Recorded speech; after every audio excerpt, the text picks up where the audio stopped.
हाँ जी, सी इंटरमीडिएट मेरे बच्चों, very very good morning, good evening, good afternoon. मैं आपका दोस्त सी अनुज सिंह तोमर एक बार फिर से हाजिर हूं सर जी जीएसटी के केस बेस्ड एमसीक्यू सेशंस में।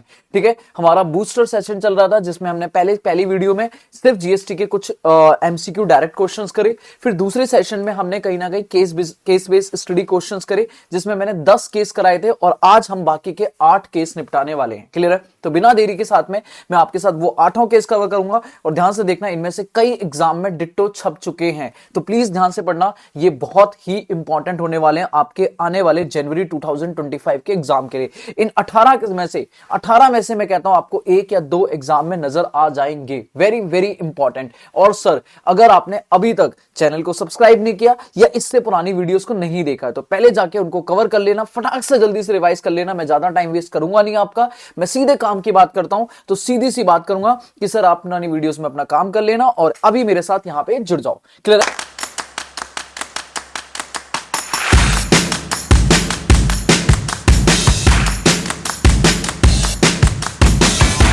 हाँ जी, तो 10 कर चुके थे हम। आज हमारा केस नंबर 11 पढ़ते हैं और बिना देरी के साथ शुरू करते हैं। कोशिश करेंगे कि इधर उधर की भी सारी बातें करें।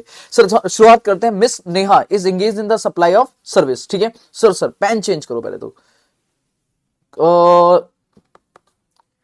Blue pen.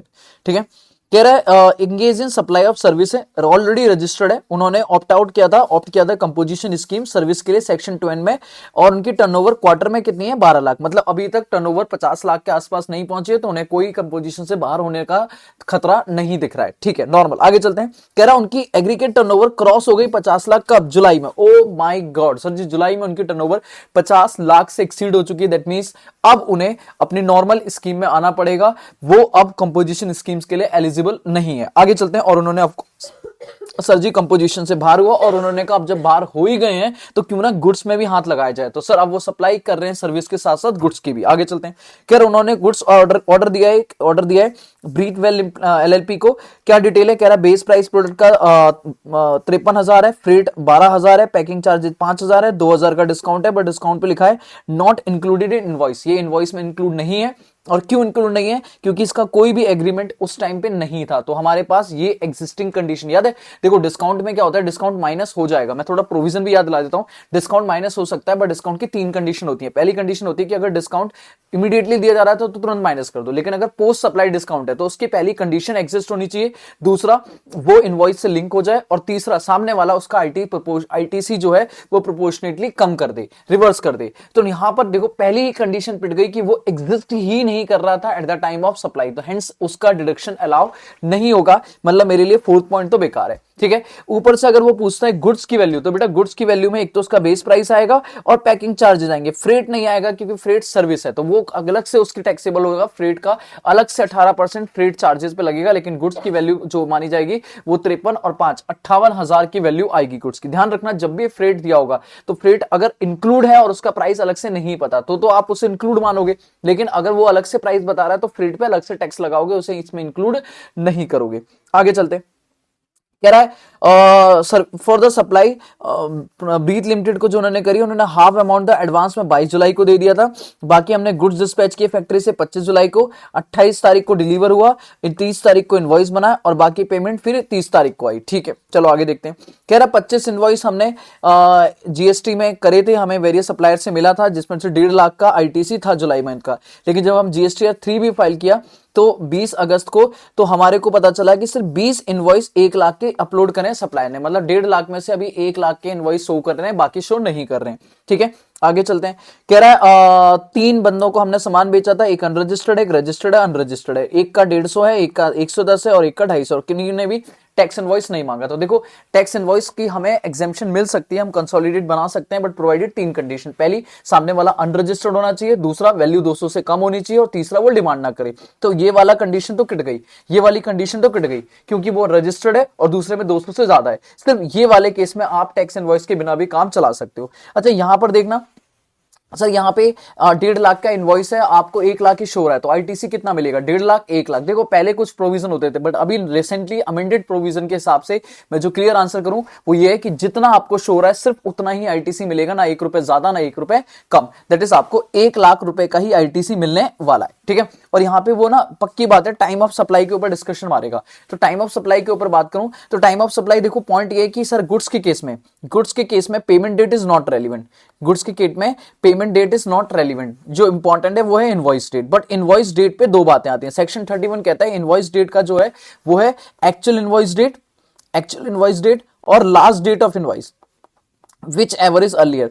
तो एक्चुअल इनवॉइस डेट तो है 30 जुलाई, एक्चुअल इनवॉइस डेट तो कितना है 30 जुलाई, लेकिन लास्ट डेट क्या है? गुड्स रिमूवल होने से पहले इनवॉइस इश्यू हो जाना चाहिए। तो गुड्स रिमूव कब हुआ फैक्ट्री से? 25 जुलाई, तो मतलब 25 July is a last date. तो लास्ट डेट 25 जुलाई है, इनवॉइस डेट एक्चुअल कितना है 30, तो 25 और 30 विच एवर इज अर्लियर, 25 तारीख को हमारा क्या माना जाएगा? टाइम ऑफ सप्लाई, ठीक है। तो ऑलमोस्ट जितने भी इसके क्वेश्चन के पॉइंट थे मैंने सारे कवर कर लिए। अब देखते हैं एमसीक्यू क्या क्या है, ठीक है। एमसीक्यू में पहला क्वेश्चन ये पूछ रहा है कि सर जी आप टैक्स लायबिलिटी बताओ क्वार्टर की जून की। तो जून में हमने कितने का सामान बेचा था? 12 लाख का सामान बेचा था। और अगर सर्विस के केस में तो सर्विस के केस में लगेगा 6% का रेट। कंपोजिशन में क्या लगता है? 6% का। तो 12 लाख का 6% अगर लगाया जाए, मतलब आधा आधा लगाया जाए, सीजीएसटी एसजीएसटी अलग अलग करा जाए, तो 12 लाख का 3% हो गया 36,000। तो 36,000 का आपका आईटीसी आने वाला है, कोई जीएसटी लाइबिलिटी आने वाली है अंडर कंपोजिशन। अच्छा, कह रहा आपने सप्लाई कितने की करी है ब्रीथ लेवल को? तो सिंपल सी बात है, वैल्यू ऑफ सप्लाई में आप फ्रेट को अलग लेके चलोगे। अगर नॉर्मल देखूं तो आप 58,000 की वैल्यू मानोगे, ठीक है। 58 मतलब 55,000 की कितना 53,000 शायद कितना था, हाँ 53,000 का क्या है, 53,000 का ये है, 53,000 का गुड्स की वैल्यू और 5,000 का पैकिंग, 5,000 की पैकिंग, ठीक है। तो ये फ्रेट आपको इसमें इंक्लूड नहीं किया जाएगा, वो गुड्स की वैल्यू में नहीं जाएगा, वो सर्विस की वैल्यू में जाएगा, ठीक है। कह रहा आईटीसी आप कितना क्लेम कर सकते हो? सर अभी रिसेंटली अमेंडेड आंसर के हिसाब से 1 लाख है, हो सकता है आपके एग्जाम में कुछ और हो, मतलब यहाँ पे अलग कुछ और हो, बट नो है, ये अमेंडेड आंसर है। अमेंडमेंट के हिसाब से आपका जो आंसर है वो 1 लाख है। दैट इज जितना आपको शो हो रहा है उतना ही आईटीसी आपको मिलेगा, ठीक है।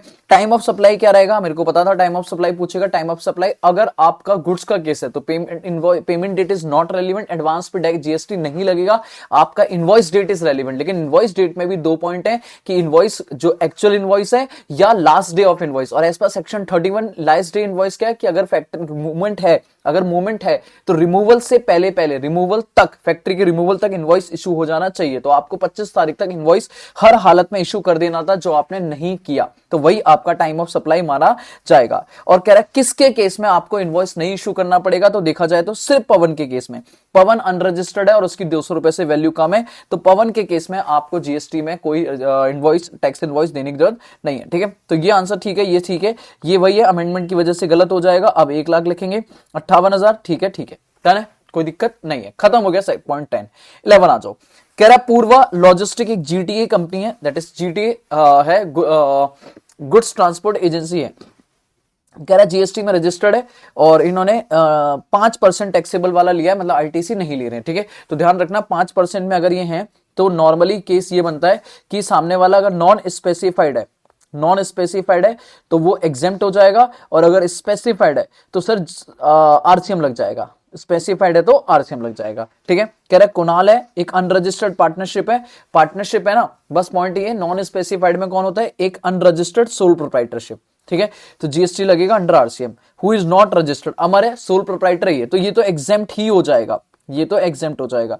कोऑपरेटिव सोसाइटी टैक्सेबल हो जाएगी आरसीएम, और यहां भी आरसीएम, ठीक है, यहां भी आरसीएम, ठीक है।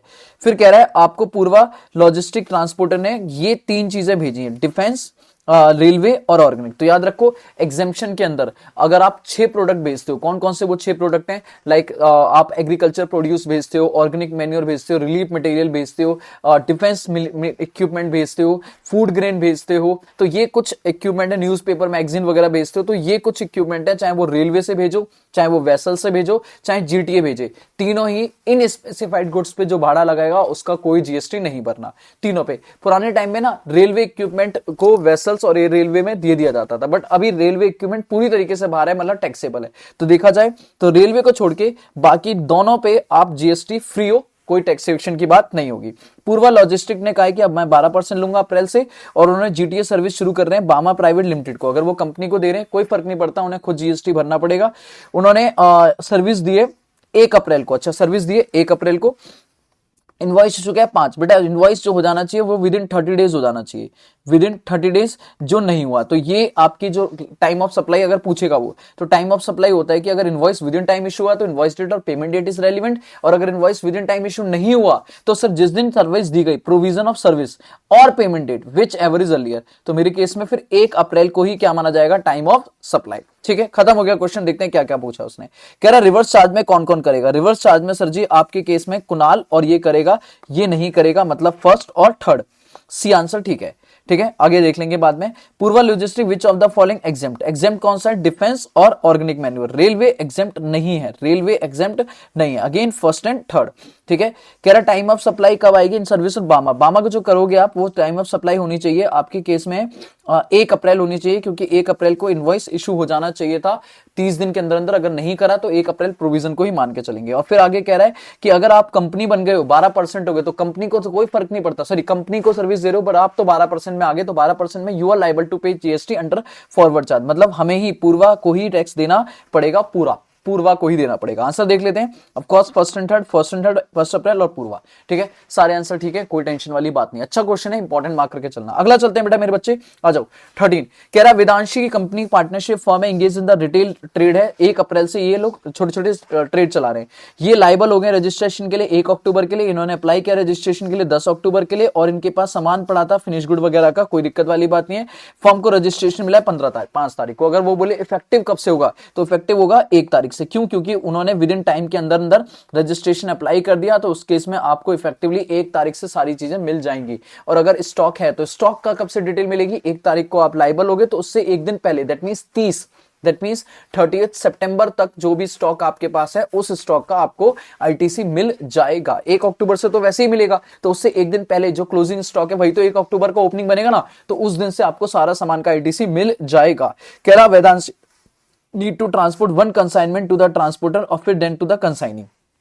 एक उन्हें ट्रांसपोर्ट करना है कंसाइनमेंट ट्रांसपोर्टर को, फिर ट्रांसपोर्टर से कंसाइनी को। ठीक है, तो डिस्टेंस जो है within state godown to transporter 20 kilometre है, और place of transporter to consignee 99 kilometre. Sir within same state है, कोई दिक्कत नहीं है, पर इस पे एग्जाम्पशन ये थी कि ई वे बिल, यहाँ पर ई वे बिल का एक पॉइंट आता था कि ई वे बिल का जो पार्ट बी है वो एग्जेम्प्ट हो जाएगा। कब एग्जेम्प्ट हो जाएगा, अगर आपकी ट्रेवलिंग आपकी लोकेशन, सप्लायर की लोकेशन टू ट्रांसपोर्टर और ट्रांसपोर्टर टू रेसिपिएंट की लोकेशन तक जा रहा है सामान, विद इन स्टेट 50 किलोमीटर के अंदर है, तो आपको ई वे बिल का पार्ट भी दोबारा मतलब अपडेट करने की जरूरत नहीं है, फाइल करने की जरूरत नहीं है। बट अगर उससे ज्यादा या स्टेट क्रॉस हो गया तो आपको जनरेट करने की जरूरत है। तो मेरे केस में पहला वाला एग्जेम्प्ट है, मतलब पहले वाले में मुझे जरूरत नहीं है, लेकिन दूसरा वाला जो ट्रांसपोर्टर टू कंसाइनी जा रहा है उसमें 99 किलोमीटर बोले तो 50 से ज्यादा है, that means I am liable to generate part B of the E way bill. Okay, चलो आगे बढ़ते हैं। कह रहा 80 इनवॉइसेज आए हैं, various inward supply on which total GST 8 lakh का था। हाउएवर ओनली 60 इनवॉइस जीएसटी में जो 7,70,000 के वो जीएसटी 1 में अपलोड करें रिस्पेक्टिव सप्लायर ने।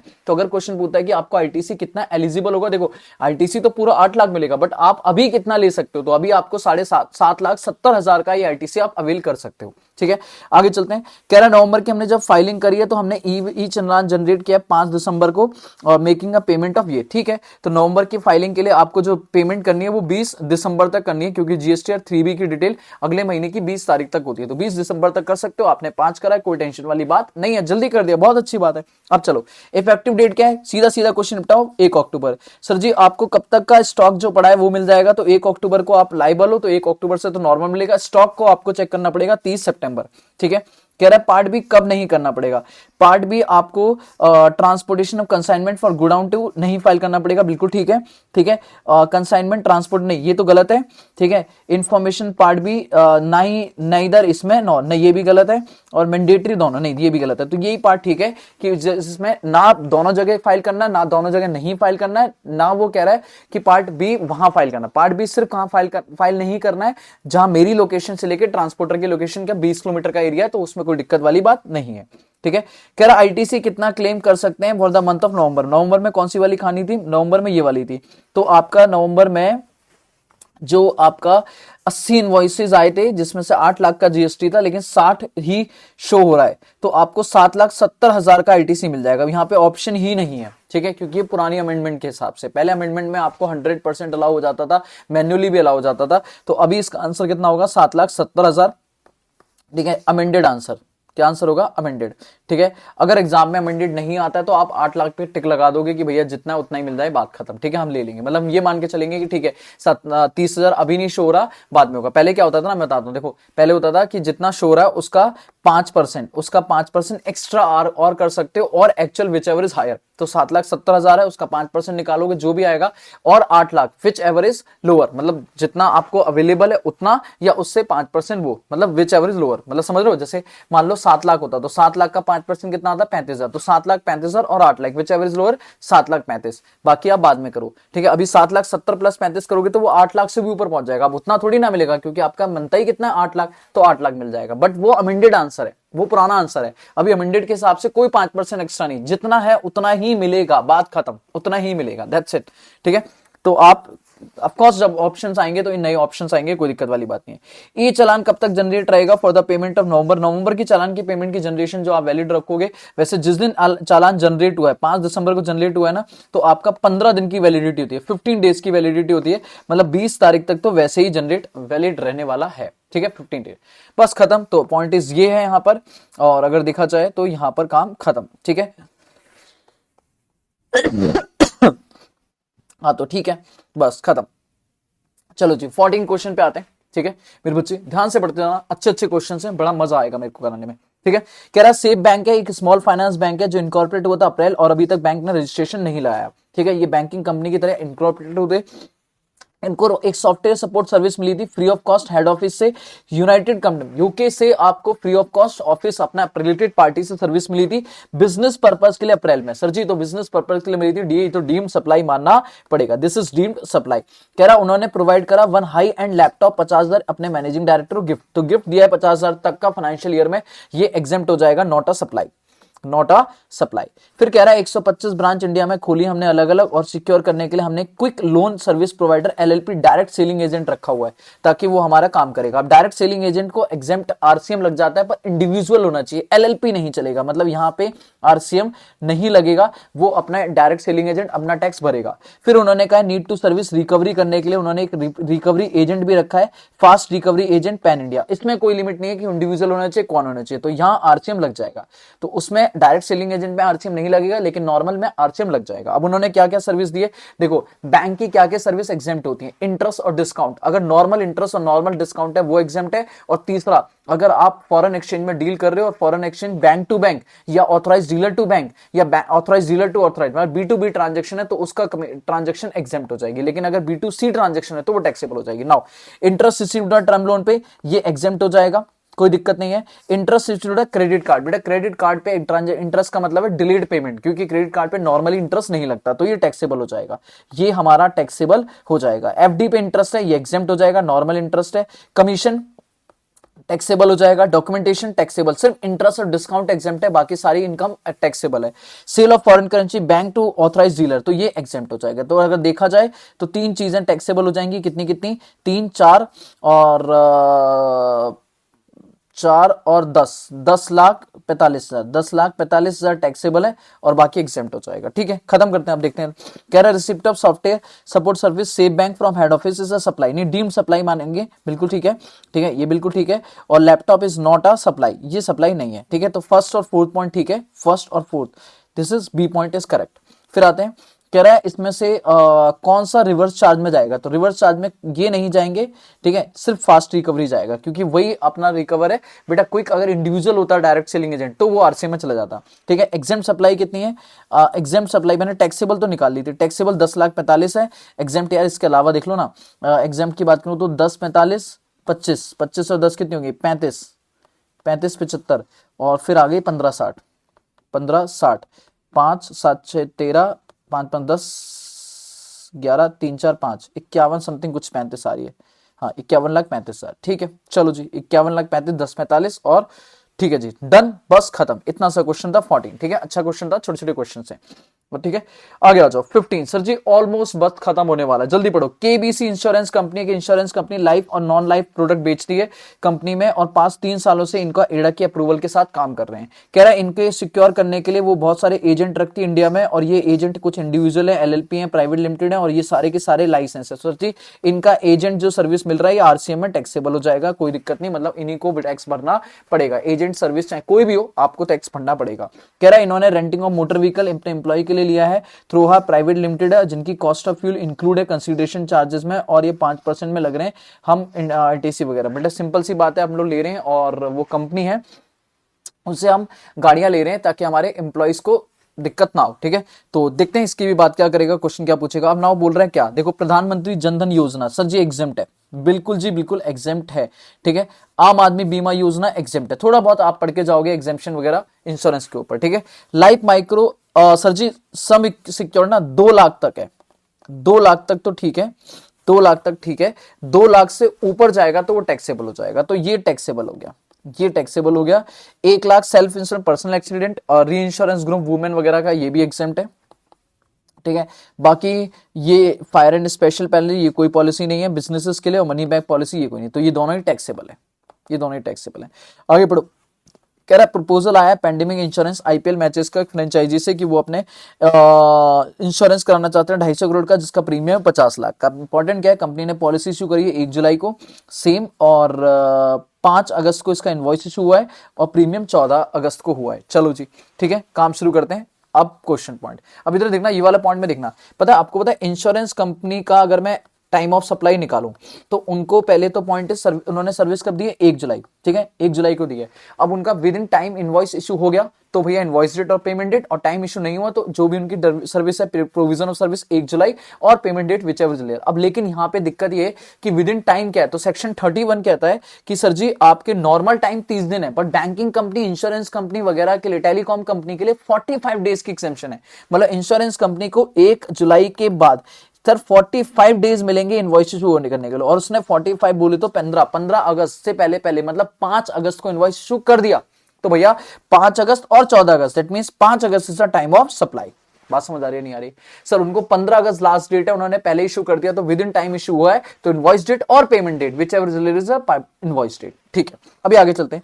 कह रहा सर जी बताइए इनमें से जीएसटी ऑन परचेज जो आपने मैनेजिंग डायरेक्टर के लिए कार खरीदी है, क्या वो अच्छा उन्होंने ये खरीदा है, मैनेजिंग डायरेक्टर के लिए कार खरीदी है। ठीक है, ऑफ कोर्स आईटीसी नहीं मिलने वाला। ठीक है, सीटिंग कैपेसिटी 14 की है, purchase by the company, transportation of passenger residential to office और ऑफिस टू बैक, आईटीसी मिल जाएगा सर जी, क्योंकि पैसे कैपेसिटी 14 से ज्यादा, ट्रांसपोर्टेशन ऑफ पैसेंजर के लिए 80,000 आपने इंश्योरेंस करा है, जिसकी कैपेसिटी 13 या 13 से कम है, तो 13 तक भी है, कोई दिक्कत नहीं, पर इंपॉर्टेंट है ट्रांसपोर्टेशन ऑफ पैसेंजर में, तो कोई टेंशन वाली बात नहीं, इसका भी आईटीसी मिल जाएगा। ठीक है, आगे देखते हैं सर जी एग्रीगेट टर्नओवर उनकी 10 करोड़ की है पास्ट 3 ईयर, तो इसका मतलब वो रजिस्टर्ड तो है ही। कह रहा है इनमें से कौन सी सर्विस लाइबल है जीएसटी के लिए, अगर मैं बात करूं तो इंश्योरेंस एजेंट की इनकी सर्विस लाइबल है। सर जी ये लाइबल नहीं है, क्योंकि ये प्राइवेट कंपनी है, प्राइवेट कंपनी का अपना काम करना पड़ेगा, रेंटिंग ऑफ मोटर व्हीकल में प्राइवेट कंपनी यहाँ पे नहीं है। ठीक है ना, तो इंश्योरेंस एजेंट वाली लाइबल है। दूसरा क्या है, एग्जाम्प्ट सप्लाई कितनी है, तो एग्जाम्प्ट सप्लाई यहाँ पे टोटल लगाओ 5 3 8 1 9 9 लाख की एग्जाम्प्ट है, 9 लाख की एग्जाम्प्ट है। और टैक्सेबल कितनी है, अगला क्वेश्चन टैक्सेबल पूछ रहा है, टैक्सेबल होगी 4, टैक्सेबल होगी 4 और 7 4 11 11 और 12 23 लाख, 23 लाख की टैक्सेबल हो जाएगी। ठीक है, उसके बाद कह रहा है आईटीसी जो अवेल कर सकते हैं, ITC can be claimed by the कितना आईटीसी क्लेम कर सकते हैं, तो आईटीसी यहां पर था, आईटीसी में 5 लाख का आईटीसी नहीं क्लेम कर सकते, 3 लाख और 80,000, 380 का आईटीसी क्लेम कर सकते हैं, 3,80,000। और टाइम ऑफ सप्लाई मेरे हिसाब से कितना आ रहा था, 5 अगस्त आ रहा था ना, कितना आ रहा था 5 अगस्त, हाँ 5 August is the time of supply. Clear, खत्म। तो ये इसको चैप्टर इस क्वेश्चन में आपको इजी लगेगा क्योंकि मैं कर रहा हूं, लेकिन जब आप करोगे तो आप फंसोगे। बेटा फंसने के लिए दिक्कत क्या है कि आपको प्रोविजंस याद होने चाहिए सारे एक साथ में। ठीक है ना, ये क्वेश्चंस इसीलिए एंड में होते हैं, इसीलिए मैं इन्हें बचा के रखता हूं कि भाई साहब जब तक आपको सारे प्रोविजंस नहीं पता आप इनके नहीं कर पाओगे क्वेश्चंस। ठीक है ना मेरे बच्चे, दिखो ध्यान देखो, सिंपल सी बात है, जब आप इनके क्वेश्चंस करते हो ठीक है, तो आपको उस टॉपिक का जो भी इंश्योरेंस है वगैरह उसके सारी बातें बतानी चाहिए कि इस पे कब आरसीएम लगेगा, कब टैक्सेबल होगा। अब जैसे इसका टाइम ऑफ सप्लाई, यहां गलती कर दोगे आप, आपके दिमाग में 30 दिन फिट रहेगा, लेकिन बेटा इंश्योरेंस कंपनी में 45 डेज भी है। ठीक है, चलो आगे चलते हैं, ऑलमोस्ट बस खत्म होने वाला है। 16 एक पार्टनरशिप कंपनी है और अंडरटेकिंग वेरियस गवर्नमेंट प्रोजेक्ट ले रहे हैं। क्या क्या प्रोजेक्ट ले रहे हैं ध्यान सुनना, ठीक है। वो लेट आउट कर रहे हैं रेंट पे, लेट आउट कर रहे हैं रेंट पे। बेटा ये वाला ना पॉइंट इंपॉर्टेंट है, ठीक है। मुझे लगता है ये ना बहुत बच्चे भूल जाएंगे, ठीक है, ये बहुत बच्चे भूल जाएंगे, इंपॉर्टेंट क्वेश्चन है। कह रहा मोटर व्हीकल है, कैरी कर रहा है more than 15 passenger to the state government electricity. देखो अगर मैं इसका ना प्रोविजन दिखाऊं, ठीक है, मैंने यहां पे निकाला हुआ था पहले से ही कि मैं आपको दिखाऊंगा, ठीक है। एग्जेम्पशन में आप इसके पास आओगे ना तो बहुत, मैं आपको डायरेक्टली दिखाऊं,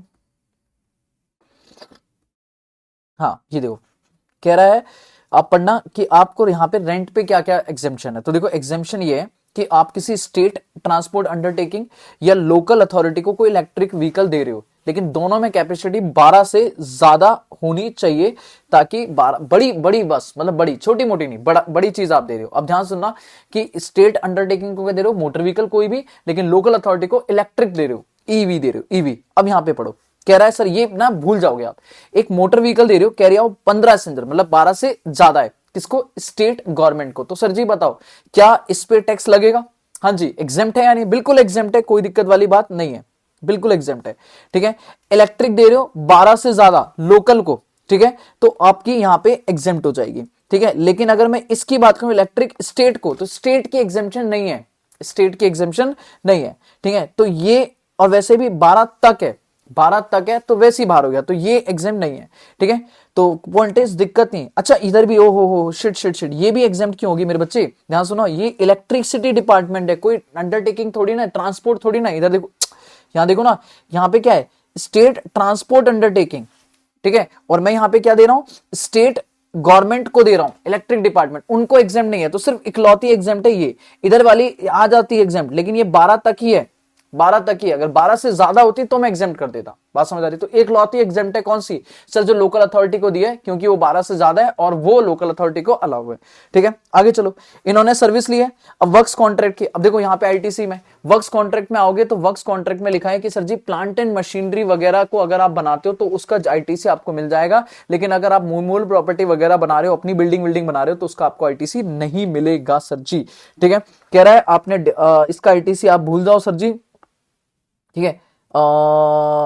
नहीं नहीं, इसका क्या है यहाँ पे पढ़ते लेते हैं, कह रहा है await for the construction of property. अच्छा प्लांट एंड मशीनरी है तो इसका मिल जाएगा, कोई दिक्कत नहीं है सर। डिमांड का तो कोई नहीं मिल रहा, 10 लाख की वैल्यू, जिसमें से 180 दिन बीत चुके हैं सर जी, लेकिन जिसकी पेमेंट आपने कर दी है टिल द डेट 4 लाख तक की पेमेंट, तो 40,000 तक का मिल जाएगा, 60,000 का नहीं मिलेगा सर जी, भूल जाओ, 60,000 का आपको रिवर्स करना पड़ेगा, ठीक है। आगे चलो, कह रहा आपने 2 अलग अलग सप्लाई करें, जिसमें एक इनवॉइस में आपने कम दिखाया है 75,000 और एक में ज्यादा दिखाया है 45,000। अच्छा देख लेंगे आगे चल के। कह रहा हमने कुछ और सप्लाई करा है गुड्स का 8,40,000 का रजिस्टर्ड पर्सन से, जिसमें हमें आरसीएम में टैक्स भरना है, ठीक है। अब क्वेश्चन बताओ क्या मांग रहा है, कह रहा है सर जी बताइए इनमें से एग्जेम्प्ट कौन सी है, इनमें से एग्जाम कौन सी, सीधा बोलूंगा लोकल म्युनिसिपैलिटी, बोले तो सेकंड, ठीक है। आगे चलो, कह रहा है कितने का आपको आईटीसी मिल जाएगा अक्टूबर में, तो आईटीसी कितने का मिलेगा मेरे लिए, 1,10,000 का मिलेगा, 1,10,000 का, ठीक है। मैं 40,000 और होता तो मैं 1,50,000 बोल देता, लेकिन उसने 40,000 का मिला नहीं है, तो इसका मतलब मैं मानूंगा 40,000 का हम ले चुके हैं। अब जो नया आईटीसी मिलेगा वो 1,10 मिलेगा, ठीक है।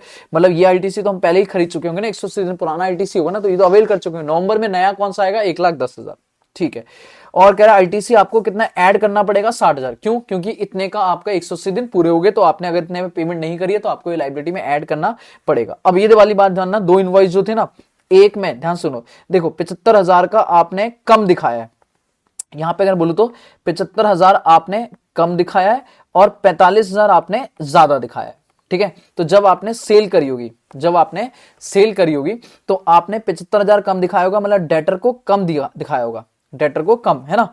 इनवॉइस इशू ही करे ना हमने, हाँ इनवॉइस इशू करे, तो हमने क्या करा होगा, हमने सेल करी होगी तो हमने 75,000 कम दिखाया होगा, तो डेटर को कम दिखाया होगा, है ना। डेटर अकाउंट सेल कम दिखाई है तो debtor account debit to sale कम होगी, तो अभी डेटर को बढ़ाना है तो क्या करना पड़ेगा, डेबिट नोट, क्या करना पड़ेगा, डेबिट, फिर से डेबिट करो, बोलो है ना। और इधर 45,000 डेटर को हमने ज्यादा दिखाया होगा, तो अभी कम करना है, तो क्या इशू करेंगे, क्रेडिट नोट। तो सीधी बात है, 75,000 का डेबिट नोट और 45,000 का credit note, that is first और फोर्थ, ये आंसर करेक्ट है, बोलो हाँ है ना, डन। तो ये डेबिट नोट क्रेडिट नोट वाली इस तरीके से समझा करो, ठीक है। लास्ट पॉइंट कह रहा है कि भैया आपने 8,40,000 का करा है, आपने ये आरसीएम में है, इसका क्या करना पड़ेगा, टैक्सेबल अंडर आरसीएम। तो क्या करना पड़ेगा भैया, देखो आरसीएम में आपको कौन सा डॉक्यूमेंट इशू करना पड़ेगा, आरसीएम के केस में आप पेमेंट करोगे, रिसीप्ट नहीं करोगे, पेमेंट, क्योंकि आपने खरीदा है तो पेमेंट करोगे, तो पेमेंट वाउचर इशू करोगे, दैट्स इट, खत्म, ठीक है। आप पेमेंट वाउचर इशू करोगे। अच्छा, इनवॉइस इशू करेंगे, सप्लाई, सप्लाई करी नहीं हमने, रिसीट वाउचर नहीं, और फॉर्म कोई नहीं, ऐसा नहीं, डॉक्यूमेंट तो इशू करना पड़ेगा, तो सिर्फ यही वाला डॉक्यूमेंट लिखा सही है कि आपको पेमेंट वाउचर इशू करना पड़ेगा, ठीक है।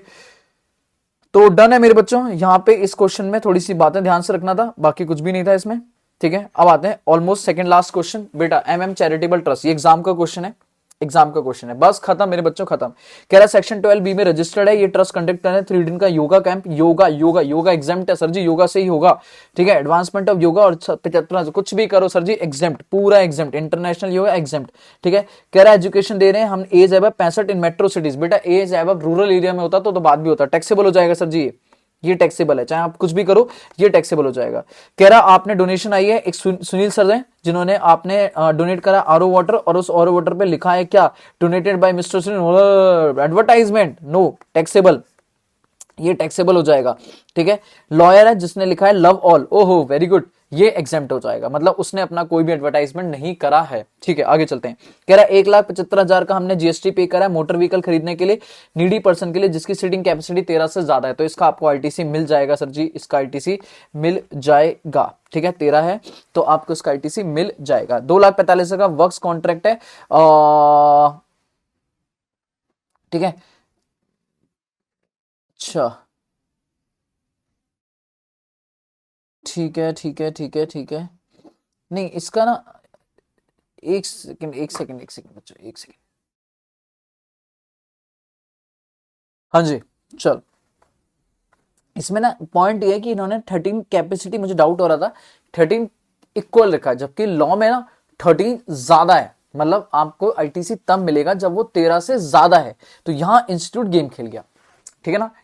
यहां पे बात हो गई कि सर जी अगर 13 है तो वो एग्जाम नहीं है, मतलब आपको आईटीसी नहीं मिलेगा, ठीक है ना। हाँ 13 से ज्यादा होता तो आईटीसी मिल जाता। कंस्ट्रक्शन अपनी बिल्डिंग कराओगे सर जी तो फिर आपको कोई आईटीसी मिलने वाला नहीं है, ठीक है, कोई आईटीसी नहीं मिलने वाला। जैसे मैं दिखाता हूं, एक बार दिखाता हूं आपको, ठीक है। अगर आप मेरे चार्ट में जाओगे तो मैं दिखाता हूं आपको, ये रहा जीएसटी का चार्ट और ये रहा आईटीसी के चार्ट, ठीक है। तो आप यहां पे आओगे तो आपको कब आईटीसी नहीं मिलता, देखो मोटर व्हीकल वगैरह पे आईटीसी नहीं मिलता, कब, अगर उसकी कैपेसिटी 13 से ज्यादा है तो आपको उसका आईटीसी मिल जाएगा, 13 तक या 13 से कम है तो आईटीसी नहीं मिलेगा, ठीक है। ऐसे ही कंस्ट्रक्शन पे आओगे तो construction works constant immovable property other than plant and machinery, तो वो ब्लॉक है, मतलब प्लांट एंड मशीनरी पे मिल जाएगा, है ना, ये ब्लॉक्ड है ना, मतलब immovable land and building, telecommunication tower वगैरह, पाइपलाइन वगैरह है, तो इन पे अगर आप करोगे तो मिल जाएगा, लेकिन अगर आप प्लांट एंड मशीनरी का कर रहे हो तो प्लांट एंड मशीनरी का वर्क्स कॉन्ट्रैक्ट का आईटीसी आपको मिल जाएगा, ठीक है ना। तो ये याद रखना है यहां पर, तो ये बात यहां पे बड़ी अच्छी थी, तो ये पॉइंट प्लीज अच्छा था, एग्जाम में आया हुआ है, ठीक है। तो मैंने यहाँ पे रिवाइज कराया, तो आपको मतलब दोनों का ही आईटीसी नहीं मिलने वाला। पिछली बार मिल गया था सर वर्क्स कॉन्ट्रैक्ट पे, क्योंकि प्लांट एंड मशीनरी था, तो प्लांट एंड मशीनरी पे मिलता है। प्लांट एंड मशीनरी के अलावा अगर आप land and building, immovable property वगैरह, पाइपलाइन वगैरह, टेलीकम्युनिकेशन टावर वगैरह पे कराओगे तो उसका कोई आईटीसी मिलने वाला नहीं है। बाकी कह रहा है हमारे पास एक गुरुद्वारा है जिसको हमने रेंट पे कम्युनिटी हॉल दिया है, तो 10,000 तक का पर डे तो ओके ओके है, 10,000 का रेंट ना ना ना ये नहीं मिलेगा, मतलब 10,000 पर डे से कम है या 10,000 पर मंथ से कम है तो सब चलेगा, या 1,000 रुपए पर डे से कम है तो चलेगा, याद है ना, रेंट रूम पे दे रहे हो, हॉल दे रहे हो या शॉप दे रहे हो, 10,000 1,000 से कम होना चाहिए, तो यहां पर ये 10,000 पर डे से कम है चलेगा, लेकिन ये 10,000 के इक्वल है तो नहीं चलेगा, क्योंकि 10,000 से कम चलेगा, 10,000 पे टैक्सेबल हो जाएगा। तो एक चीज जो आप हॉल दे रहे हो वो तो एग्जेम्प्ट हो जाएगा, लेकिन जो शॉप दे रहे हो वो टैक्सेबल हो जाएगा। अब पॉइंट पूछते हैं, देखते हैं क्या क्या है, ठीक है। कह रहा भैया इसमें से कौन सी एग्जेम्प्ट है, तो सीधी सी बात है एडवांसमेंट ऑफ योगा एग्जेम्प्ट है, बाकी एग्जेम्प्ट नहीं है। एजुकेशन क्यों नहीं एग्जेम्प्ट है, क्योंकि आपने वो मेट्रोपॉलिटिशियंस लोगों को दिया, मेट्रो लोग मतलब दैट इज अर्बन एरिया में नहीं, अर्बन एरिया में दिया, रूरल एरिया में नहीं दिया है। कह रहा बताओ डोनेशन पे कितना टैक्स लगेगा, तो डोनेशन पे सिर्फ इसका 25,000 वाला एग्जेम्प्ट हो जाएगा, ठीक है। कौन सा टैक्सेबल है, तो 75,000 वाला टैक्सेबल हो जाएगा, 75,000 वाला टैक्सेबल हो जाएगा, बिल्कुल ठीक है। कह रहा है इसमें से इनपुट टैक्स क्रेडिट हम कितना क्लेम कर सकते हैं, 0 नील बटा सन्नाटा, कुछ भी नहीं क्लेम कर सकते, कोई आईटीसी आपको मिलने वाला नहीं है। कह रहा है renting of community hall is taxable, of course community hall is exempt, community hall is exempt, commercial shop is taxable, B is correct answer, ठीक है, तो बी इज करेक्ट आंसर, बस ठीक है। चलो आगे लास्ट पॉइंट बेटा, लास्ट बस नॉट लीस्ट कह रहा mister Dev is engaged in supply of tiles and marble Telangana. Telangana में याद रखना स्टेट है स्पेसिफाइड, तेलंगाना में 20 लाख की लिमिट होती है, मणिपुर, मिजोरम, नागालैंड, त्रिपुरा ये 10 लाख है, इनके अलावा बाकी तेलंगाना वगैरह में 20 लाख की लिमिट है। कह रहा वो अभी तक रजिस्टर्ड नहीं है, उसने बिजनेस जुलाई में शुरू किया था, कोई बात नहीं। गोडाउन कंस्ट्रक्शन कर रहा है, उन्होंने गोडाउन की कंस्ट्रक्शन सर्विस ली है अपने ब्रदर इन लॉ से जो डिपेंडेंट है उस पे, ठीक है, जो डिपेंडेंट है उस पे, उसी पे डिपेंडेंट है, ठीक है, कोई दिक्कत नहीं है। और प्रोफेशनल कंसल्टेंसी सर्विस ली अपने बेटे से जो प्रोफेशनली लंदन में रह रहा है, ठीक है, और उसका सन डिपेंडेंट नहीं है, सन से कोई लेना देना नहीं है। डेव नॉट पेइंग एनी, मतलब कुछ भी उन्होंने पे नहीं किया, और उन्होंने वो relative they were from his relative and family member, मतलब पॉइंट इज उन्होंने 2 सर्विस ली है, एक अपने बेटे से और एक अपने ब्रदर इन लॉ से, ठीक है। ब्रदर इन लॉ उसी पर डिपेंड कर रहा है और बेटा डिपेंड नहीं कर रहा, दोनों से विदाउट कंसिडरेशन सर्विस लिए ये। अब दिक्कत ये है कि विदाउट कंसिडरेशन सर्विस लिए कोई दिक्कत नहीं, देखो बेटा तो ऑलवेज टैक्सेबल हो जाएगा क्योंकि सर जी वो रिलेटेड पार्टी है, विदाउट कंसिडरेशन डीम्ड सप्लाई मानेंगे। But point is brother in law है या नहीं है, देखो ब्रदर इन लॉ, अब यहाँ पे डिस्प्यूट आता है, ब्रदर इन लॉ नहीं है, बट अगर वो बोलता है कि वो डिपेंडेंट है, अगर वो क्या है डिपेंडेंट, तो डिपेंडेंट में फादर मदर ऊपर की हिरार्की आती है, सामने की नहीं आती, तो पॉइंट इज वो वाले में केस में ये एग्जेम्प्ट हो जाएगा, मतलब ये सप्लाई ये रिलेटेड पार्टी नहीं माना जाएगा, ठीक है। बट थोड़ा सा डिस्प्यूटेड मैटर है, कुछ लोग कहते हैं कि ये रिलेटेड पार्टी है, अगर रिलेटेड पार्टी है तो फिर ये बन जाएगा, बट मैं कहूंगा आप डिस्प्यूटेड एग्जाम में मत चलाओ, आप कहो कि भैया देखो ऊपर अगर फादर मदर दादा दादी वगैरह होते और वो डिपेंडेंट होते तो आप लेके जाते हो, बट आगे वाली हायरार्की में आप डिपेंडेंट की बात नहीं रखते हो, ठीक है। आगे चलो, कह रहा अपने बेटे की एडवाइस पे उसने कहा कि वो टाइल्स करेगा, विद इन स्टेट ही सेल करेगा, और उसने 7 लाख की सेल करी है 31 अक्टूबर, लेकिन अब वो कह रहा है कि बिजनेस बढ़ाना है और वो अदर स्टेट में भी ऑर्डर आ रहा है और वहां पे भी स्टेट में ऑर्डर लेगा।